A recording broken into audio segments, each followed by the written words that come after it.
আমাদের আমলগুলোকে নষ্ট করে তিন জিনিসে। কয় জিনিসে নষ্ট করে? তিন জিনিসে নষ্ট করে। ঈমানও ঠিক আছে, সুন্নতে রাসূলের আলোকেও করছেন, তারপরেও আমল নষ্ট হতে পারে তিনটি কারণে। সমস্ত নেক আমল আল্লাহর কাছে গ্রহণযোগ্য হবে যদি সেটা কি থাকে? নিয়তটা খাঁটি থাকে। অতএব বাবারা, ভাইয়েরা আমার, আসেন আজ থেকে এই তিনটা শর্তের কোনটা আমার মধ্যে আছে, কোনটা নাই, কোন আমলের মধ্যে এটার ঘাটতি আছে, কোনটাতে ঘাটতি নাই, এই জিনিসটাকে পরখ করে, এই জিনিসটাকে যাচাই করে চেষ্টা করি। এত কষ্টের আমল, এত কষ্টের নামাজ, এত কষ্টের রোজা, এত কষ্টের জিকির, এত কষ্টের দুরুদ, এত কষ্টের নেক আমল, এগুলো আপনি করে পাহাড় সমান করে ফেললেন, কিন্তু তলাবিহীন ঝুড়ির মতো এগুলোকে রাখতে থাকলেন, আল্লাহর কাছে কিছুই পেলেন না। এর চাইতে হতভাগা আর কেউ হতে পারে? অতএব আমরা যত আমল করছি না করছি, আল্লাহ যতটুকু তৌফিক দিচ্ছেন, ভাঙাচোরা হোক, পরিমাণে কম হোক, প্রথম শর্ত ঈমানটা যেন ভেজাল মুক্ত হয়। আমার ঈমানের সঙ্গে শিরক যেন মিশতে, আল্লাহর সঙ্গে কাউকে কোনো তুলনা, কাউকে কোনো আল্লাহর পর্যায়ে রাখা, আল্লাহর জায়গায় রাখা, আল্লাহর সঙ্গে শরীক বা পার্টনার সাব্যস্ত করা যাবে। সব শরীক থেকে আল্লাহ তাআলা ঊর্ধ্বে, আল্লাহ তাআলা সকল শরীক থেকে পবিত্র, তিনি সুবহান এবং পবিত্র। তিনি কোনো পার্টনারের মুখাপেক্ষী, তার কোনো সন্তান নেই, তার কোনো স্ত্রী নেই, তাকে কেউ সৃষ্টি করে নেই। অনেকে বলে যে আল্লাহকে কে সৃষ্টি করেছে? আল্লাহকেও যদি কোনো সৃষ্টিকর্তা সৃষ্টি করা লাগে, তাহলে তো আল্লাহ সৃষ্টিকর্তা হলেন না, তিনি সৃষ্টি হয়ে যাবেন। ঠিক না ভাই? ঠিক। আপনি নিজে সৃষ্টি হওয়ার কারণে আল্লাহকে সেইভাবে ভাবছেন। আল্লাহ তো মহান সৃষ্টিকর্তা, তার কোনো সৃষ্টিকর্তা থাকলে তো তিনি সৃষ্টিকর্তা হলেন না। অতএব আল্লাহ রাব্বুল আলামিনকে নিবেদন করতে হবে ইখলাসের সাথে, তাওহীদের সাথে। এক নম্বর শর্ত আমল কবুলের জন্য তাওহীদ ঠিক থাকা, ঈমান ঠিক থাকা। ঈমানটাকে দেখবো তো ইনশাআল্লাহ। মুসলমানের সবচেয়ে দামি সম্পদ হলো ঈমান। দুঃখের বিষয়, এই দামি সম্পদটাই সবচেয়ে বেশি কেয়ার করা হয় না, সবচেয়ে কম কেয়ার করা হয়, সবচেয়ে অযত্ন অবহেলা থাকে হলো ঈমানটা। কারণ ওই যে মনে করছি ছোটবেলায় ঈমান আনছি, এটা বোধহয় আর জীবনে নষ্ট হবে। বাবারা, কত কথা জীবনে বলে ফেলেছেন, কত কাজ করে ফেলেছেন, যেগুলোর কারণে ঈমান ভঙ্গ হয়ে গেছে, নষ্ট হয়ে গেছে। এই জন্য এখনই ঈমানকে আবার নতুন করে আনেন, ঈমানকে রিনিউ করেন, আবার শুরু করেন।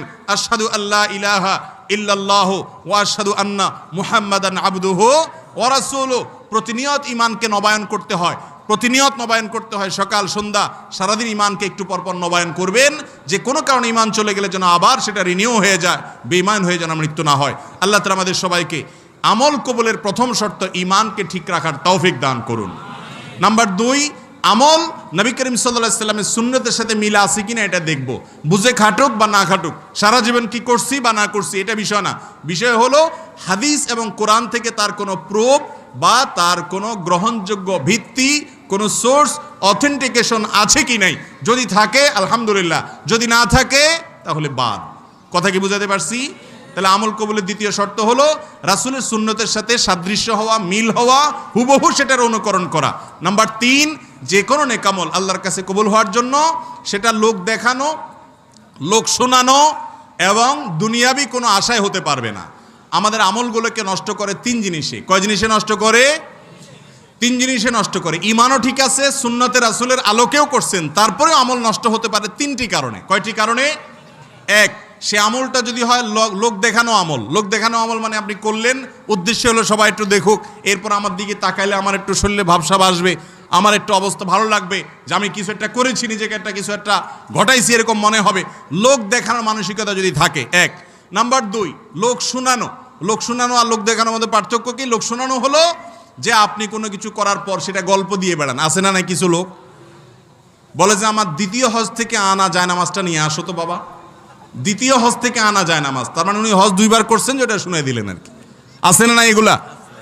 এটা আমি করছি আর কি, এটা আমি দিছি আর কি, এটা আমার দেওয়া আর কি, এগুলা গল্প দেওয়ার লোক আছে না? নাই।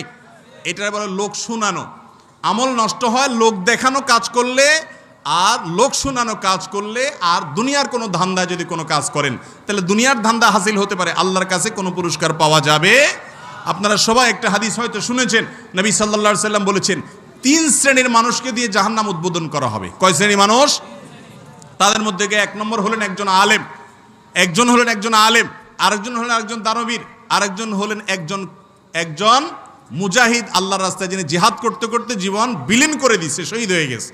এই শহীদ এবং আল্লাহর রাস্তায় দান করে, সব জায়গায় দান করে এরকম দানবীর এবং একজন আলেম কারি সাহেব, এই 3 জন ভালো মানুষ যাদেরকে সবাই মনে করে মাশাআল্লাহ উনি তো দানবীর সাহেব, সবাই মনে করে উনি তো আলেম সাহেব, কারি সাহেব। সবাই মনে করে উনি তো আল্লাহর রাস্তায় জিহাদ করতে করতে জীবনই দিয়ে দিছে, শহীদ সাহেব। এই 3 সাহেবকে দিয়ে জাহান্নাম উদ্বোধন হবে, ভালো করে খুঁজে শুনে রাখে। কেন? কারণ আল্লাহ তাআলা একজনকে ডাইকা বলবেন, তোমাকে এত লম্বা জীবন দিছি, অনেক পয়সা দিছি, ক্ষমতা দিছি, অনেক কিছু দিছি, কি করছো আমার জন্য বলো, কি ভালো কাজ নিয়ে আসছো? বলবে, আল্লাহ সারা জীবন ধরে মানুষকে ওয়াজ করছি, কোরআন তেলাওয়াত শুনাইছি, ভালো কাজ করছি, আমি ওয়াজ নসিহত করছি, আমি আলেম মানুষ, মানুষকে আল্লাহর পথে আহ্বান করছি, আল্লাহ আমি তো সব ভালো কাজ করে আসছি। আল্লাহ বলবেন, তুমি মিথ্যাবাদী, এগুলো সব করছো তুমি পয়সার ধান্দায়, এগুলো সব করছো মানুষের কাছ থেকে বাহবা পাওয়ার আশায়, তুমি আমাকে সন্তুষ্টির জন্য করো নাই, তোমার দুনিয়ার ধান্দা ছিল মূল, এগুলো ছিল গৌণ। তখন ওই ব্যক্তিকে জাহান্নামে আগে নিক্ষেপ করা হবে। দানবীরকে ডেকে বলবেন, কি করে আসছো? সে বলবে, আল্লাহ অনেক দান সদকা করে আসছি, এমন কোনো দানের খাত নাই সেখানে টাকা দেই নাই, মসজিদ হবে সেখানেও দিছি, মাদ্রাসা হবে সেখানেও দিছি, স্কুল হবে সেখানে দিছি, হাসপাতাল হবে, রাস্তাঘাট হবে সেখানে দিছি, ওয়াজ মাহফিল হবে তারা আসছে সেখানেও দিছি, সব জায়গায় দিছি। আল্লাহ বলবে, মিথ্যুক, এগুলা দিয়েছো আমার সন্তুষ্টির জন্য নয়। তুমি বলছো এগুলো আমার সন্তুষ্টির জন্য দিয়েছো, এগুলো তুমি দিয়েছো এই জন্য যে তোমাকে সবাই নেতা সাহেব বলবে, তোমাকে সবাই দানবীর সাহেব বলবে, বলবে অমুকের ছেলে অমুকে দিছে, এই ভাবসাবের জন্য দিয়েছো। আমার সন্তুষ্টির জন্য দিলে তুমি সেটা প্রদর্শনের ইচ্ছা রাখতা না, এই জন্য ওই ব্যক্তিকে জাহান্নামে ফেলা হবে। একইভাবে আল্লাহর রাস্তায় জিহাদ করে জীবন দিয়ে শহীদ হয়ে গেছে, ডেকে আল্লাহ বলবেন, কি নিয়ে আসছো? বলবে, আল্লাহ কি আর আনবো, গোটা জীবনটাই তো দিয়ে দিলাম আপনার রাস্তায়। আল্লাহ বলবেন, আমার রাস্তায় দাও নাই, তুমি লড়াই করেছো এই জন্য যে তুমি বীর হবে, বাহাদুরি দেখাবা, সবাই তোমাকে বাহবা দিবে, বাহবা দুনিয়াতে পেয়ে গেছো, আমার কাছে এখন আর সেটা পাওয়ার মতো কিছু নাই। এই জন্য আমল নষ্ট হয় 3 কারণে: লোক দেখানো, লোক শোনানো এবং দুনিয়ার উদ্দেশ্যে কোনো ভালো কাজ করলে। এই জন্য আমাদের সমস্ত আমলকে যদি আমরা পিওর করতে চাই, ভেজাল মুক্ত করতে চাই, ইমান ঠিক আছে কিনা দেখবো, যাচাই করে শিরক যেন না থাকে, সুন্নাত অনুযায়ী আমলটা করব, বেদাত অনুযায়ী করব না, মন গড়া পদ্ধতিতে করব না। 3 নম্বর হলো সে আমলটা লোক দেখানো, লোক শোনানো, দুনিয়ার ধান্দা যেন না হয়, শুধু আল্লাহর সন্তোষের জন্য হয়। এই 3 শর্ত থাকলে যে কোনো আমল, ছোট হোক আর বড় হোক, ইনশাআল্লাহ আল্লাহর কাছে কবুল হবে। একজন সালাফ বলেছেন, রুব্বা আমালিন কাবীরিন তুসাগগিরুহুন নিয়্যা, বিশাল বড় আমল, অনেক সময় লাখ লাখ টাকা দান করছে, অনেক আমল করছে, অনেকবার হজ করছে, নিয়তের ভেজালের কারণে আমলটা বরবাদ। আবার এর বিপরীতে রুব্বা আমালিন সাগীরিন, কত আমল আছে ছোট আমল, তুকাব্বিরুহুন নিয়্যা, কিন্তু তার নিয়তটা হলো আমি কারো কাছ থেকে কিছু চাই না, আমি মালিকের কাছ থেকে সওয়াব চাই। এই জন্য মানুষকে দেখাতে চায় না, শুধু লুকানোর চেষ্টা করে, শুধু মালিককে দেখাতে চায় সে।